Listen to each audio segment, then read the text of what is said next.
An overwhelming number of accidents are preventable. Slipping on the dock, banging your head on a rigger, running a boat on the dock, or collisions, none of these would happen if we just took a little more time and stayed aware of our surroundings. If we look at major incidents, we usually find that there was a series of bad judgment calls early on, misjudging the weather, overloading a launch after a shell has swamped, or not following the traffic pattern. Program directors need to ensure that a safety program has been systematically developed. Coaches need to be practicing the program and enforcing its rules. If you are a coach, USRowing strongly recommends getting CPR AED, first aid, and boating safety certified. Finally, athletes need to be responsible for their station in the boat and being aware of what is going on around them on the water and in the boathouse. There are many links on the USRowing safety page to other clubs' safety programs, and we encourage you to take ideas from those to create or augment your safety program. We also encourage you to send USRowing information concerning safety that others in the community may find useful. If an accident does happen, what are your procedures? You need to review and understand what is supposed to happen in an emergency situation.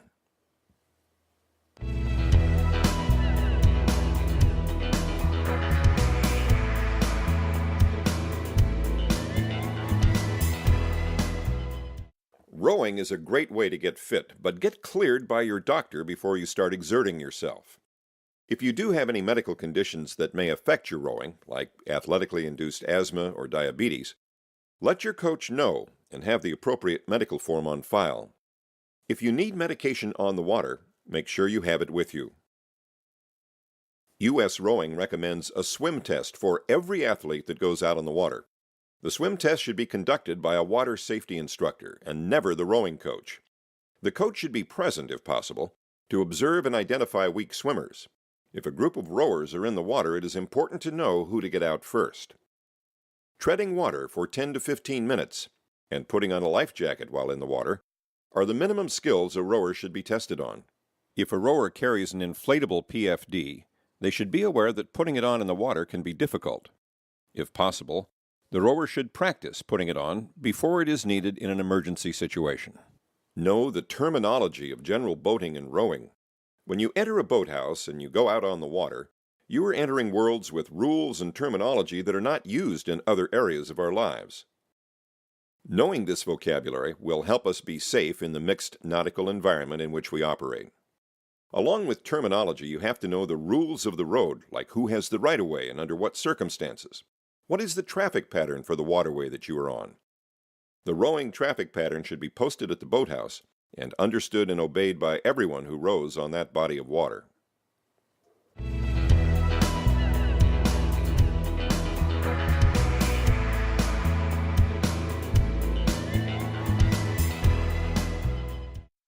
You have to be aware of the weather before you head out. This can be done with a weather radio or on a computer. Check for temperature, wind speed, and approaching adverse weather conditions like lightning or increased winds. And for cold weather rowing, we recommend that when the temperature is below 40 degrees and or the water is below 50 degrees, that launches be within 100 yards of the shells at all times. Make sure you have the proper clothing for a safe and productive practice. If you are underdressed or overdressed, you're not going to enjoy or get as much out of your row as you could. If you have bright-colored or reflective clothing, wear it, especially if you row on a busy waterway at dawn or dusk. If you have blisters or other wounds, keep them clean and covered while rowing. They can easily get infected if not cleaned and covered, and if the wound is continuously being reopened, it will not heal. Hands that are not healing quickly can be covered with a glove, like a batting glove, until the sores heal enough to be used without further damage. The same applies to calf bites. Keep them covered while rowing to protect the injury and to keep blood off the tracks. Plan for coxswain flotation. During colder weather, coxswains will be wearing many layers and possibly heavy shoes or boots, all clothing that will pull the coxswain down into the water if they fall in. Flotation suits are a great solution for coxswains in cold weather. If those are not available, a flotation jacket or an inflatable vest are good options. And just before you head out on the water, make sure you sign in using the club logbook.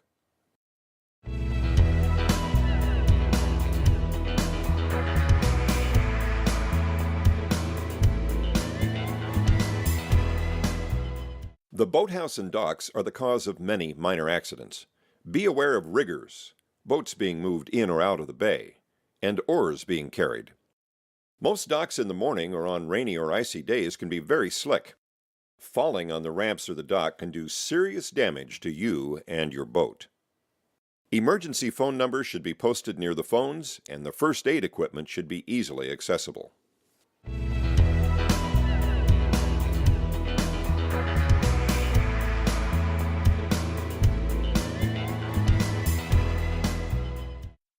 The athlete is responsible for the entire boat, including the rowing station.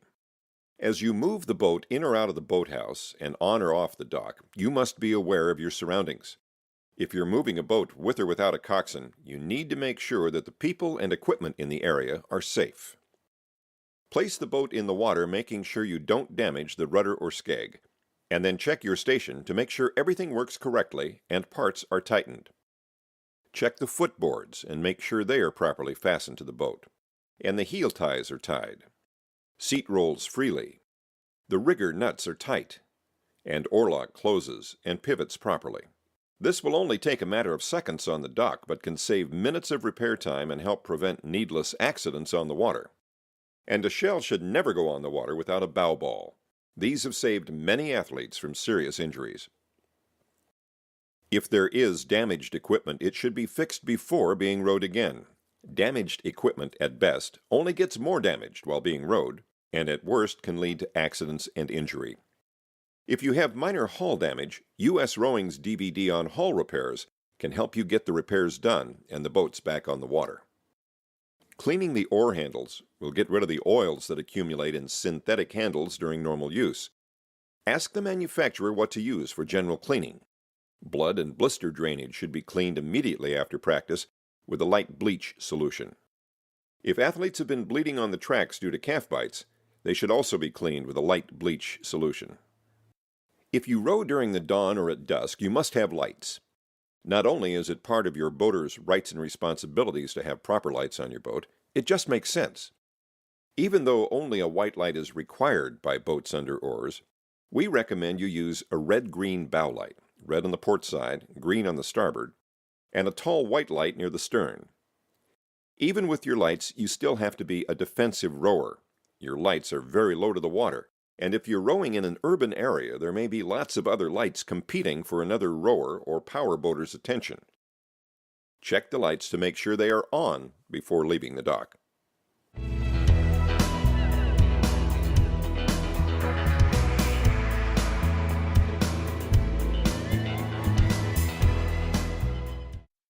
Many injuries to rowers happen because of bad technique. Gripping the oar handles too tightly can cause tendinitis, or slouching can cause back problems. Good technique will help prevent some injuries that are common to rowers. Don't talk while rowing. Focus on what's going on in your boat. Focusing on the boat and your boatmates will help keep it set and produce better rhythm. Wakes and waves present real challenges to rowers. Most pleasure boat drivers don't realize how vulnerable rowing shells are to wakes, and sometimes they slow down to be polite and only make their wakes larger. Being able to recognize wake size is important, and special care is needed. If the wakes coming towards you are higher than the gunwales, the crew should stop rowing, and the shell should be turned parallel with the wake. Lean away from the approaching wake and slightly lift the oar handles on the wake side. Taking this action will avoid having any part of the underside of the shell be unsupported by the water, which could cause it to split apart. If wakes are lower than the gunwales and widely spaced, you can continue to row without adjustment. If you are the cox or bow person of a straight boat, make sure that the others in the shell know the wake is coming. Turning in windy conditions can be very difficult. It takes a lot of time and energy to turn against the wind. Try to make the time your boat is perpendicular to the wind as short as possible. The longer you stay parallel to the waves when turning, you increase the likelihood for water to get into your boat. If there are whitecaps, you should never go out. If you row in water with a current, be aware that wind blowing against the current will increase wave size, and that rainfall can increase current. If you row in a tidal area, the water may move at dramatically different speeds depending on the tides. You need to plan your practice to accommodate travel time with and against the current.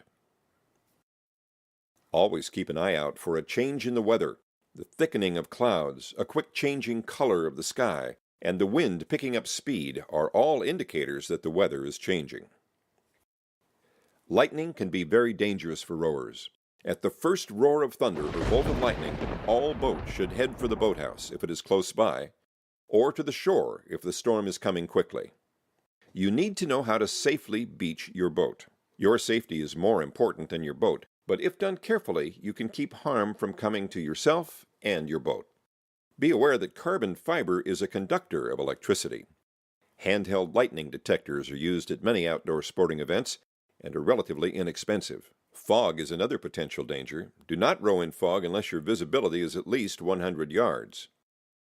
If fog sets in while you're on the water, move slowly and be prepared to stop quickly. Use a coxbox, horn, or whistle to advise other boats of your location, and go towards the shoreline and then carefully back towards the boathouse. And on beautiful, warm, sunny days, you still need to be aware of all the dangers on your body of water.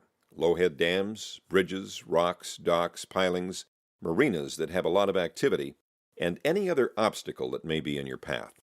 Don't get so caught up in your rowing that you forget where you're going.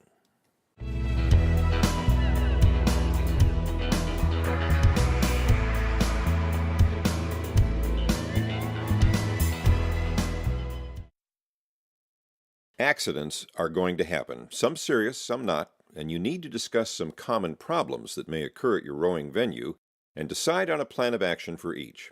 With a basic outline of how to respond, you can adapt to specific accidents more efficiently. Communication is critical in an emergency.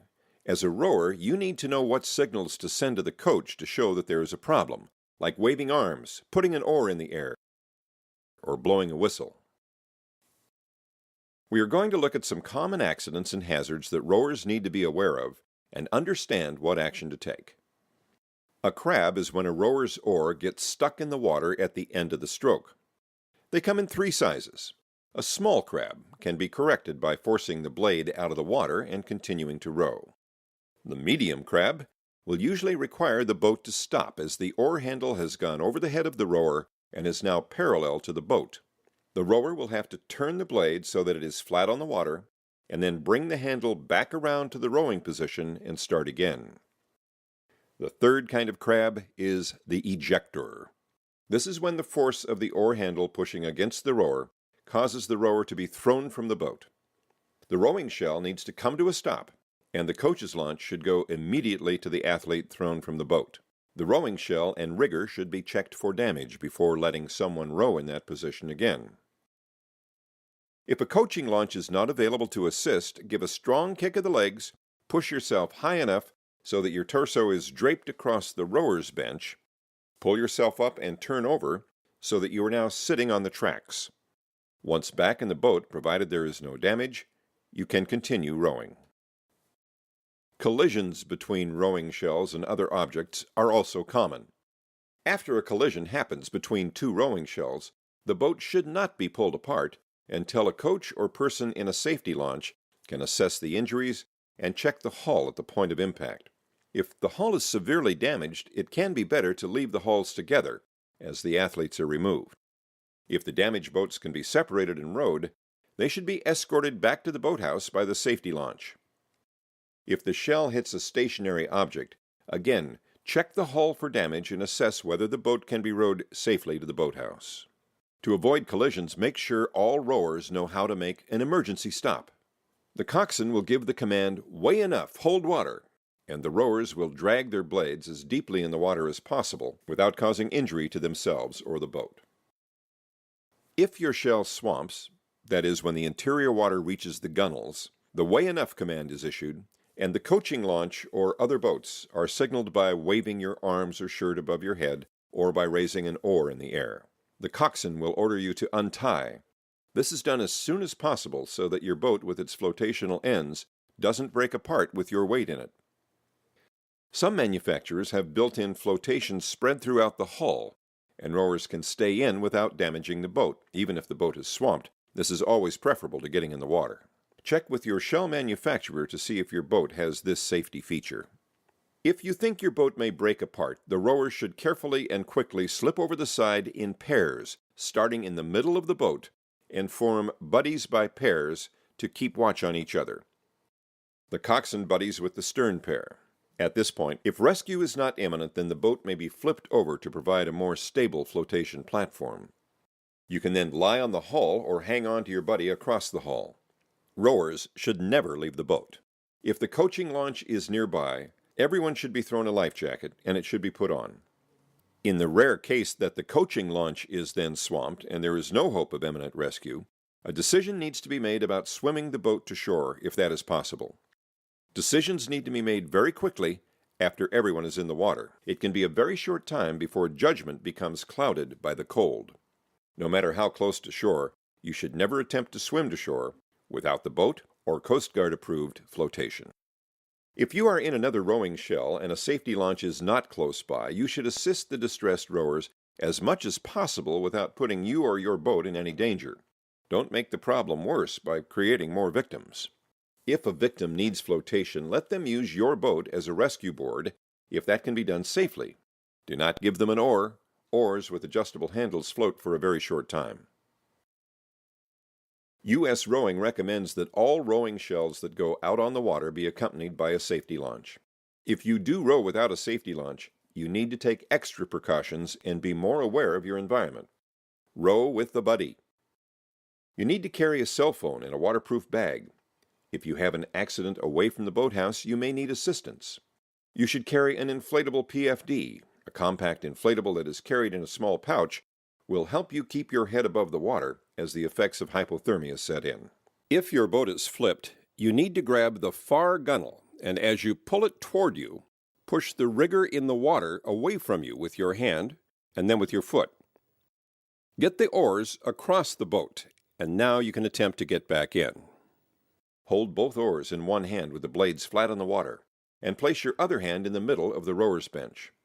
With a strong kick of the legs and push of the hand on the rower's bench, lift your upper body up and lay your belly on the rower's bench. Slowly swing one leg around the washbox and sit up.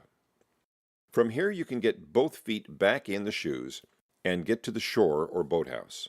If you have any difficulty, you should put on your life vest and use your boat or your buddy's boat as a rescue board to get you ashore.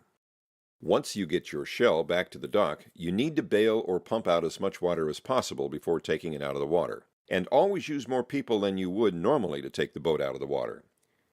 If the ends of the boat are filled with water, open the covers and take extra care lifting the boat so that the ends do not get unnecessarily stressed.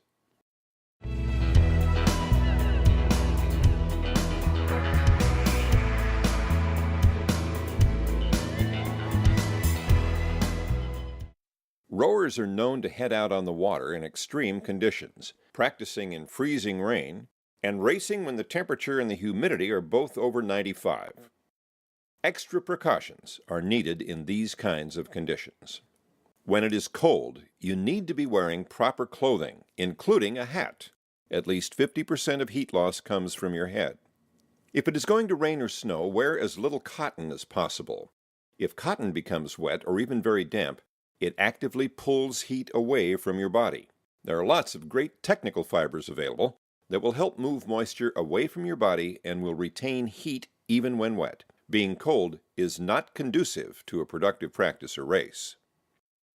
Conditions to watch for are feeling cold, turning bluish, shivering, numbness, apathy, lethargy, and disorientation and loss of mental capacity. Treatment for hypothermia depends on the condition of the person. Mild hypothermia victims who show only symptoms of shivering and are capable of rational conversation may only require removal of wet clothes and replacement with dry clothes or blankets.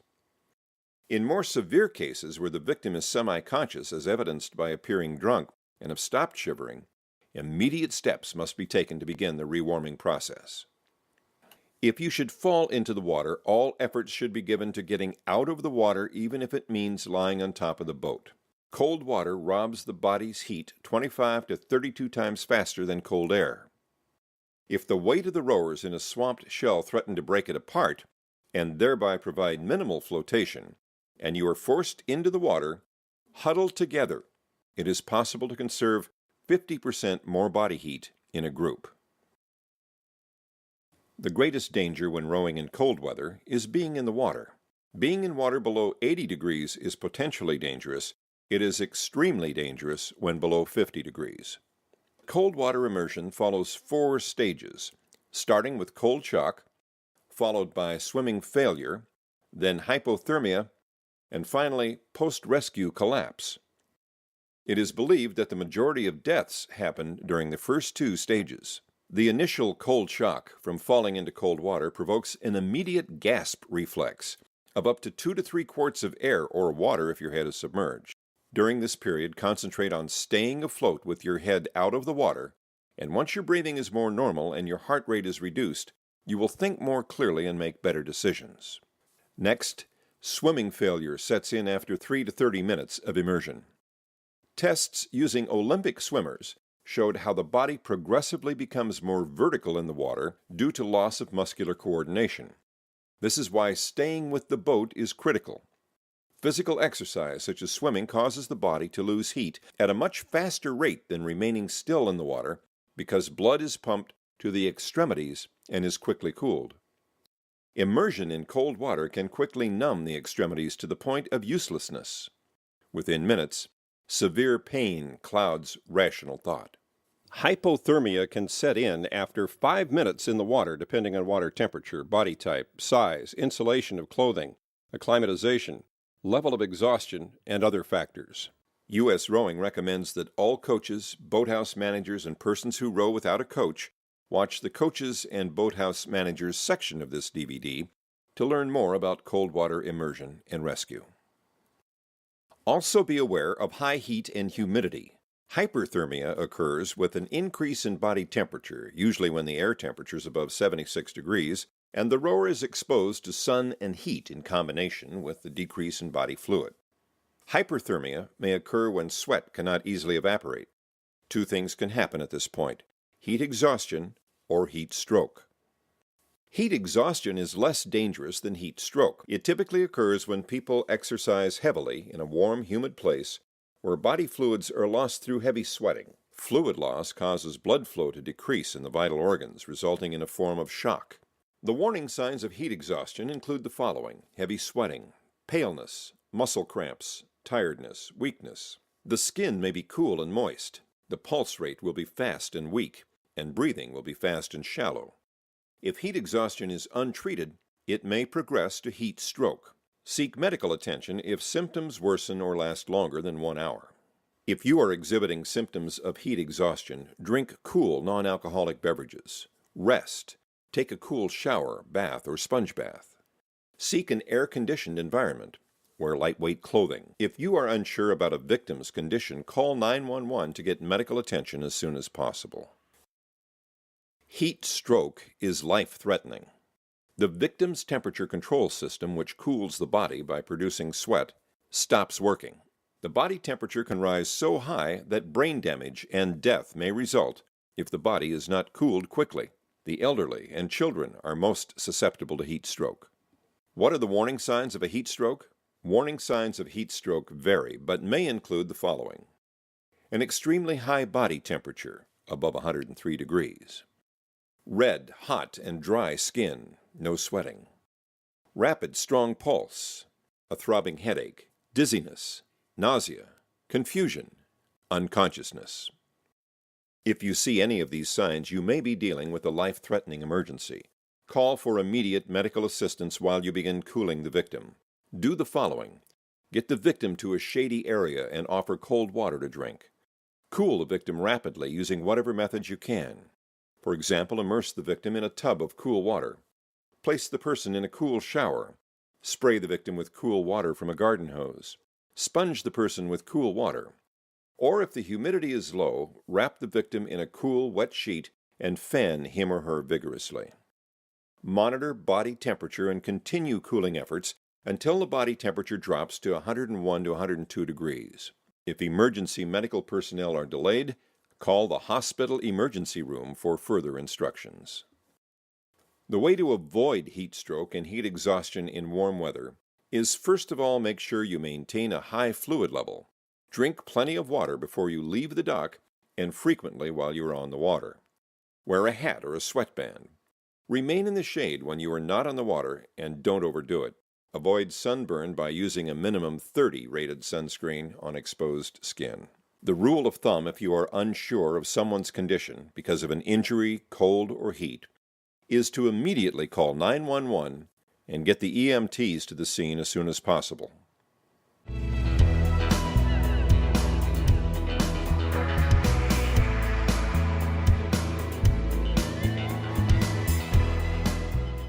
At the end of a race or practice, you need to take the time to cool down by paddling for a few minutes.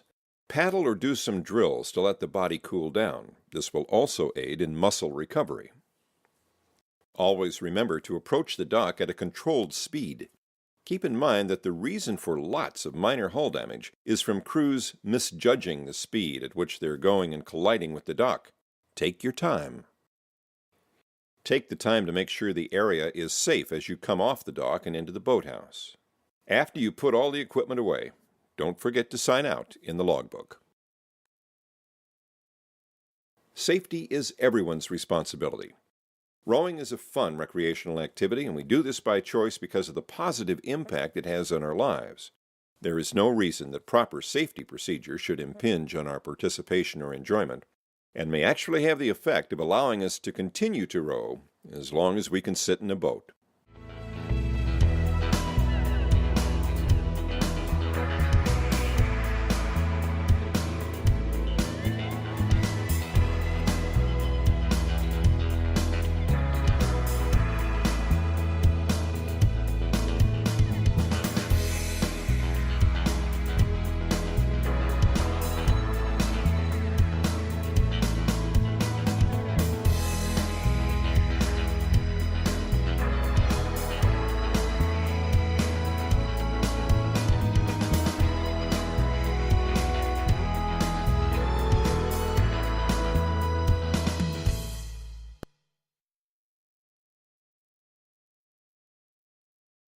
Coaches and administrators are ethically and legally responsible for the safe operation of the rowing program. Coaches and athletes have been unnecessarily killed and injured, and programs have been successfully sued due to lax standards and/or enforcement of rules. USRowing recommends that every program have a safety committee that develops and reviews the program's safety procedures every year. These procedures need to emphasize issues that are specific to your location. Do you row in a tidal area, a lake with a lot of fishermen, a river with commercial traffic, or with alligators? Design a program that makes sense for you. On the USRowing website, there are examples of safety programs from around the country. This resource is a great starting point for developing and reviewing your procedures and rules. We also recommend that all coaches have CPR, first aid, and boating safety certifications. Beyond the requirement for USRowing coaching certifications, these certifications create awareness among the coaching staff about safety issues. The Red Cross offers courses that are obtained mostly online with a short practical at a Red Cross office. Most states offer one-day boating safety courses, usually through their licensing or Department of Natural Resources offices. AED devices can be installed at the boathouse or exercise facility. Talk with your local healthcare professionals about the practicality or the usefulness of having one in your facility. Using an AED device on the water is not practical or safe and should not be considered. USRowing recommends that all rowers should have a swim test and medical form on file along with a signed form filled out by the coach or athlete that states that the athlete has viewed the USRowing safety DVD and understands the program's safety protocols. This form should be on file with the program administrator as long as the member is active. If you have club members that use club singles or row their own boats from the boathouse, they should pass a flip test before being allowed to take out the boat unsupervised. Make the program rules available to everyone and make sure that everyone has seen them or knows where to find them for review. Post the U.S. Rowing safety poster in an obvious place where everyone will be reminded that safety is important to their well-being and the well-being of the club.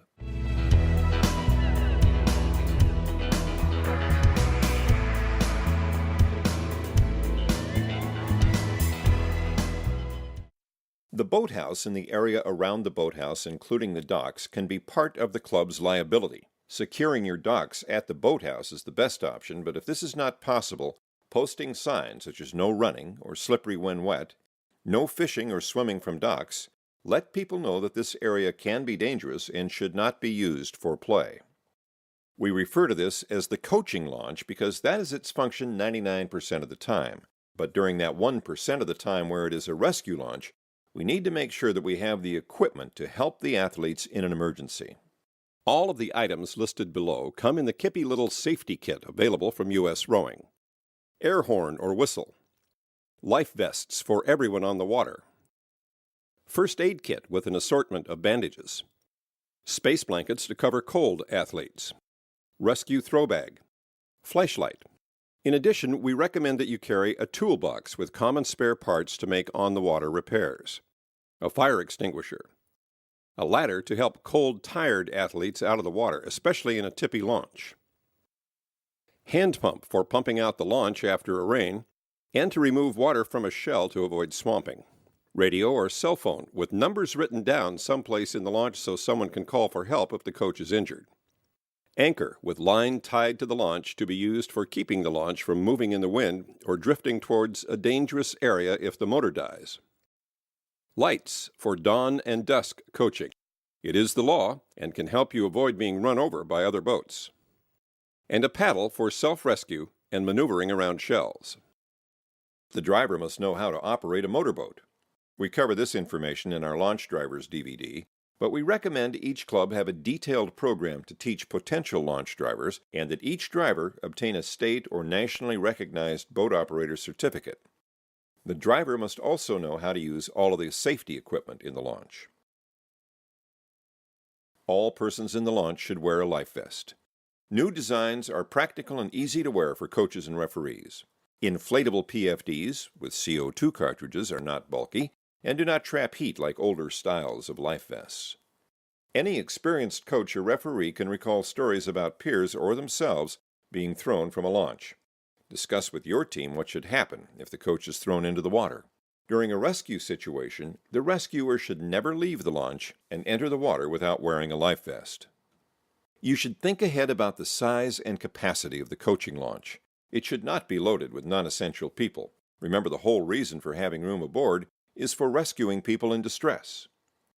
If an 8 swamps, that means getting 9 people out of the water and on shore in a short period of time. The rescue boat driver should approach the rowers into the wind, keeping the propeller away from the victims. Lastly, make sure that the coaching launch itself has adequate flotation in case it swamps.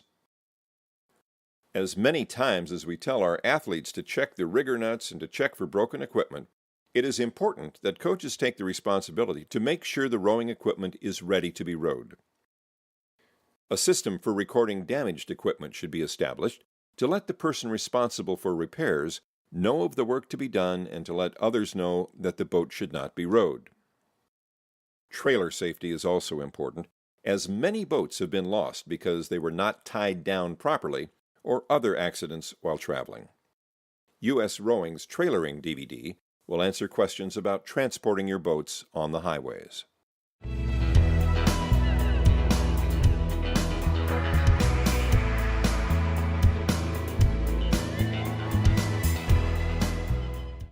You are probably going to be the first responder to an accident.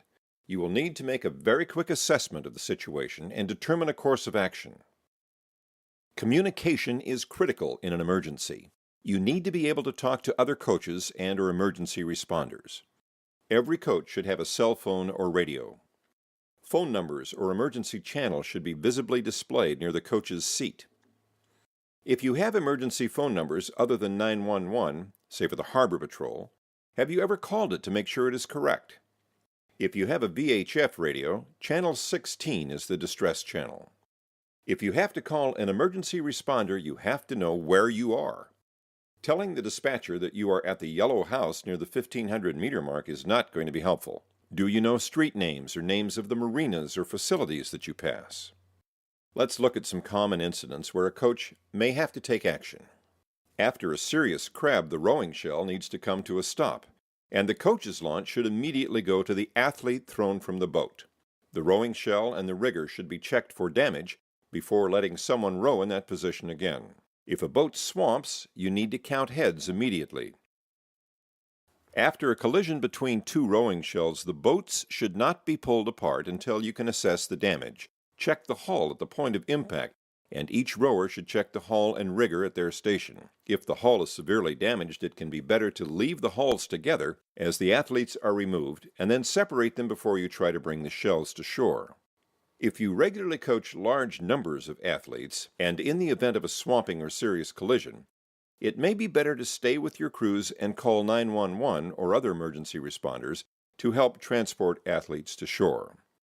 We recommend a plan be developed with all the coaches, program administrators, and local authorities to handle such situations.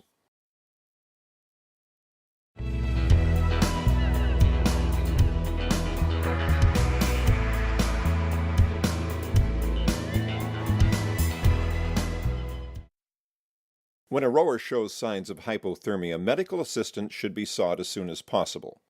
Treatment for hypothermia depends on the condition of the person.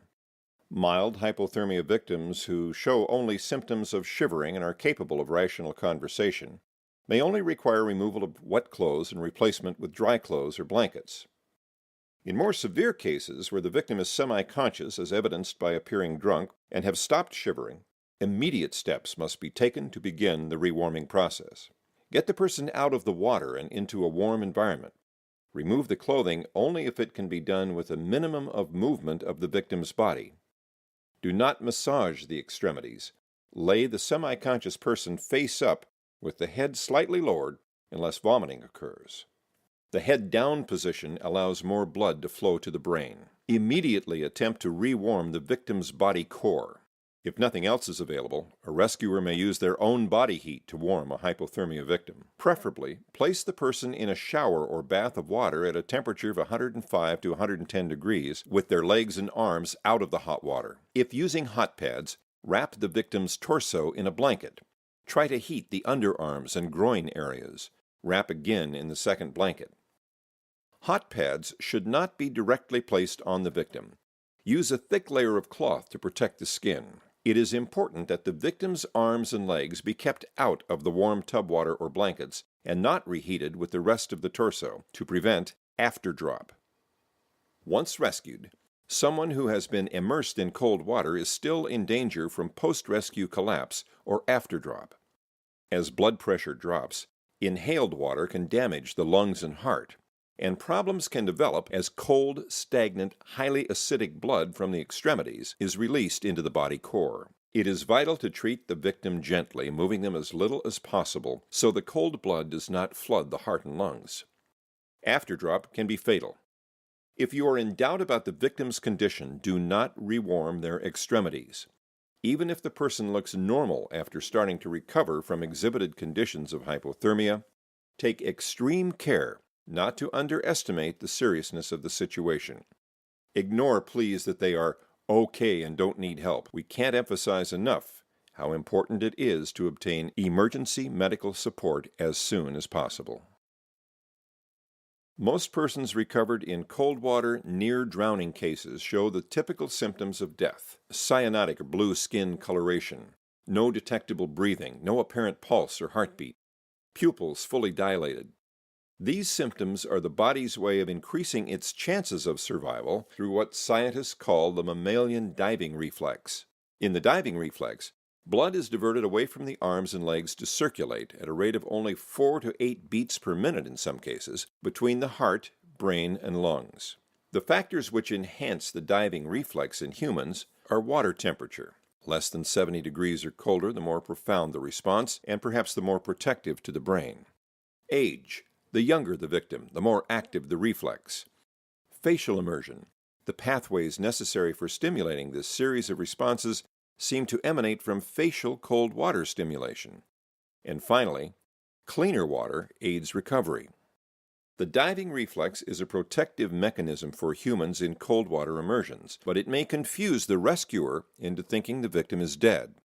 Resuscitative efforts for these victims should be started immediately, utilizing CPR in accordance with your training. Numerous people have been brought up from freezing water after 60 minutes and have been successfully resuscitated. In the early spring in the northern part of the country, when the ice breaks and the docks are put in, drop a thermometer in the water and see what the water temperature is.